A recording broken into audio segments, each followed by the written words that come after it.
So I'm going to try really hard not to go too deep in any of these sections. The problem is I kind of get all excited and want to explain it all. It's part of being an engineer, I guess.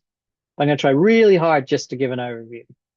So changelog, I think, is pretty obvious. The user section, that will show you what it affects and other things. And this is all your signals. So you don't generate signals inside Nexus. You generate them externally with all your own indicators, and then you load them in the Nexus, and Nexus will tell you how well that strategy is doing.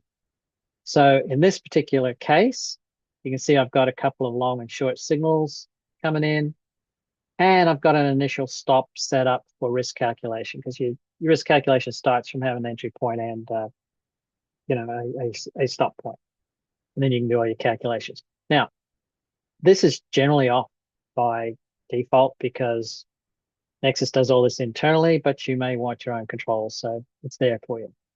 Spreads, check your assets, check your broker. It's off by default deliberately because it varies so much between brokers and assets and everything. And I'll go into more detail on this in another section. If you have, they're market orders by default, but you can set limit and stop orders, so you're good to go there. And here's some extra details for your limit and stop orders. Now we're getting down into the main section for your betting. And I hope some traders out there aren't offended by the word betting, but I run out of words and, very often the same words are used in several different meanings. Betting, I think, is so unique that you get it. So, you know, you can call it risk managed amount if you want or something if you want to feel all careful about it, but I'm just going to call it betting. So defaults to percentage and 1%, which is what a lot of people talk about. There is a way to actually find the optimal amount to bet. But first, you want to have a winning strategy. Like this very clearly looks like a winning strategy. So with this, we could then use the dynamic betting and figure that out, and then come and throw that number back into our fixed position sizing. Once we've got the dynamic betting, kind of tells us, you know, better where we should be betting. And this, I'll explain all that in another video on all that, but that would be done using this section. And broker stuff, various different costs. If you want to put in slippage and fees per trade and stuff, it's all in there. It assumes a 200 to 1 leverage, but if you're on stocks, maybe it's just a 1. So change it to 1. This is kind of wrapped a little bit around Forex. I know in the US it's limited to 50, but in you can get some brokers from overseas that'll go up to all sorts of numbers. I just found 200 convenient, but that's just me. What do we got? Just some stuff about margin calls. Hopefully you never get them, so let's not worry about it.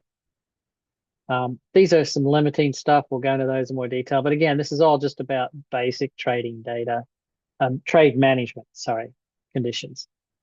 And now we're getting down to something interesting. This test window is for forward testing. Or if you don't want a curve fit, you can do something like say, hey, I just want to look at this small chunk of the trading and see if it's winning or losing. And then when I've done some management on that and I've done some tweaking to my system, and let's just wait for it to come back. It takes a little while. It's a very complex system. It's only like 11,000 lines of code. I got to click on use as well. I was thinking, hey, nothing changed. I was kind of a little bit concerned about that. Okay, so give it a chance to come back. And now you can see there's a limited number of trades. You can see what the curve looks like. And you could optimize like that and then say, and never had looked at any other time frame. And then say, okay, I want to look a little bit more into the future. And if you get a similar type of curve, then you can start saying, well, this has not been curve fitted. This actually might work. And that's the whole idea of this. It's a really quick way without having to kind of mentally figure out dates and things. You can just say, I want to pick, this fifth or 2/5. You can actually click on 2 of those and have 2/5 of your available data. So it's a nice little section. But anyway, get off topic. The reason nothing changes when you check this is because it's already gone past this starting point. So this is actually all forward testing. Okay, entries. It's not a lot to do in entries. Probably the piece that, you can have a little extra thing there to show them, but generally you see them from external indicators anyway. And you have this point here where you can see in this orange line, there's your entry. So don't really need that. But this is a very useful section if you only trade at certain times of the day. And you can just set your time zone, day. You can just do this one, ignore all of these if you want to do it for all days of the week in one hit. And the exit section is probably the section you're going to play with the most. So um, we have our own setting up initial stops. So as you can see here, there's your initial stop, but this one actually is generated externally. Oh, this is saying you can do it internally as well. I'm not sure which one overrides which. See if this overrides external input. So right now, this methodology is using the internal initial stop methodology because this is selected. And it's being used for the risk calculation. And you can see the various things it's using an ATR and stuff to do all this. And there's your risk to reward ratio and stuff. We'll go over this in more detail. But as you can see, there's quite a lot of sections in the exit. So, we'll do one whole video on that. Levels, that's basically all these lines. You can see three of the four lines selected here because we're not using a trailing stop. If we have a trailing stop, then it gets a little more complicated. I'll show that in another video.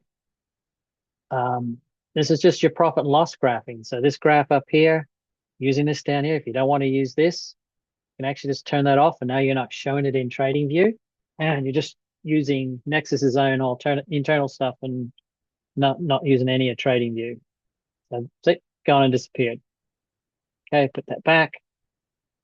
And we can show other things like real time and stuff. So it's just all different ways of showing your graph. And by the way, it doesn't all have to be profit and loss graphs. As you can see, we can have just specific trade profit and loss. So we're just seeing it trade by trade instead of accumulative. So that's going to show a completely different curve here. Now, it's not going to change this, of course, because I can't control what TradingView does, but you can see how it affects how it looks here. I mean, that's pretty interesting. You can see your equity growing. It's kind of interesting. So yeah, you can do a bunch of interesting things here. So you can always play with that. Would I have it on? PL, I think. And I can even you can change this. Compress is kind of cool. That's just going to do one horizontal pixel per trade now. And what else have we got? Trade lines. These trade lines are these. So you're kind of just looking at your profit lines. And so, because I found a lot of times in strategies that you see, they can look really cool, especially like with a moving average or something, and it looks like something's way higher than the other. But when you actually draw a line from the entry to the exit point, it's not nearly what it just visually seemed like it was going to be. So I actually built in being able to draw entry to exit point. Trade table, that's this. As you can see, you control the colors, where it is, size of text, all that sort of stuff. Betting table, you will probably never use, so I'm just going to glance over it. But if you want to see it, you can turn it on and it'll come up over here. And again, change the colors and where it is and all that stuff. Stretch, that's trailing stop loss. That's got a couple of really cool factors to it. I will get into that in a separate video. And alerts.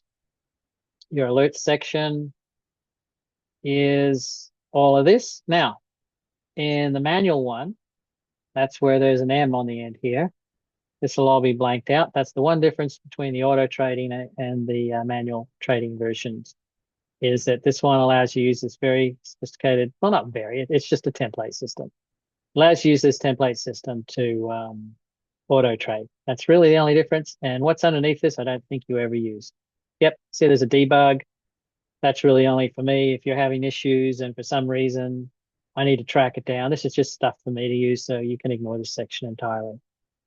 So that's the best I can do. Not sure what else to tell you. That's pretty much it. So hope that gives you a bit of an idea. Now, no, doesn't matter. I'll put that elsewhere.